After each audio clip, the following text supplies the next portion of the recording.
अयोध्या के राजा दशरथ की 3 पत्नियों और उनसे होने वाले 4 पुत्रों राम, लक्ष्मण, भरत और शत्रुघ्न के बारे में सभी जानते हैं, लेकिन भगवान राम की बद्धी बहन के बारे में हर किसी को नहीं पता।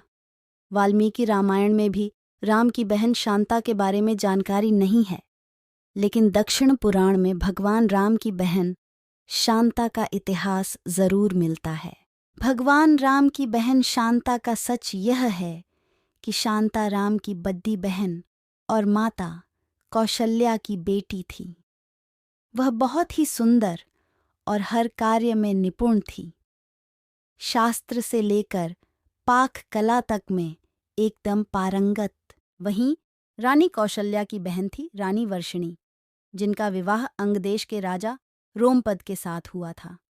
दुर्भाग्य की बात यह थी कि किन्हीं कारणों उनकी कोई भी संतान न हो सकी। एक दिन वर्षिणी राजा रोमपद के साथ कौशल्या से मिलने अयोध्या आई।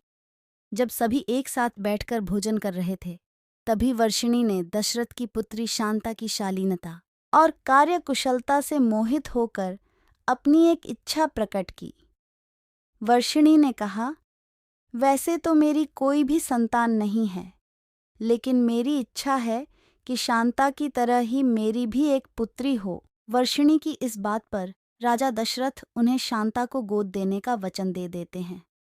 इस प्रकार राजकुमारी शांता अंगदेश के राजा रोमपद की पुत्री बन जाती है। एक दिन राजा रोमपद किसी काम में इतना खोए रहते हैं कि उनकी चौखट पर आए ब्राह्मण की आवाज उन्हें सुनाई ही नहीं देती। फलस्वरूप ब्राह्मण को खाली हाथ वापस लौटना पड़ता है।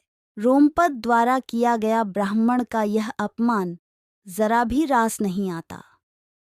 वह अंगदेश में वर्षा न करने का निश्चय कर लेते हैं। ऐसे में बिना वर्षा अंगदेश में सूखा पड़ीडीएच जाता है। इस वजह से अकाल की स्थिति पैदा हो जाती है। इस समस्या से उबरने के लिए राजा रोमपद आर्षि श्रृंग के पास जाते हैं और उनसे इस समस्या का उपाय पूछते हैं।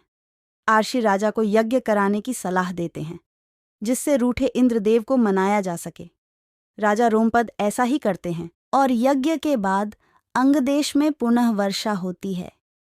इससे अंगदेश में आई समस्या का अंत होता है। आर्षि श्रृंग से प्रसन्न होकर राजा रोमपद उनसे अपनी पुत्री शांता का विवाह करा देते हैं। शांता के बाद राजा दशरथ के कोई संतान नहीं थी। इसके लिए वह बहुत ही चिंतित रहते थे। इसी कारण वह भी आर्षि श्रृंग के पास जाते हैं। आर्षि श्रृंग उन्हें कामाक्षी यज्ञ कराने की सलाह देते हैं। आर्षि के कहे अनुसार राजा दशरथ कामाक्षी यज्ञ संपन्न कराते हैं और प्रसाद के रूप में खीर बनवाते हैं। यज्ञ समाप्त होने के बाद जो खीर का प्रसाद था, उसे राजा दशरथ की तीनों पत्नियां कौशल्या, सुमित्रा और कैकई ग्रहण करती हैं। कामाक्षी यज्ञ के प्रताप से रानी कौशल्या को पुत्र के रूप में राम, कैकई को भरत और सुमित्रा को लक्ष्मण व शत्रुघ्न की प्राप्ति होती है। चारों पुत्रों को अपनी बहन शांता के बारे में कुछ भी मालूम नहीं होता है। समय के साथ धीरे धीरे राम को अपनी माता के दुख का पता चलता है। साथ ही भगवान राम की बहन शांता के जीवन का सच जो कोई नहीं जानता था, राम को मालूम हो जाता है।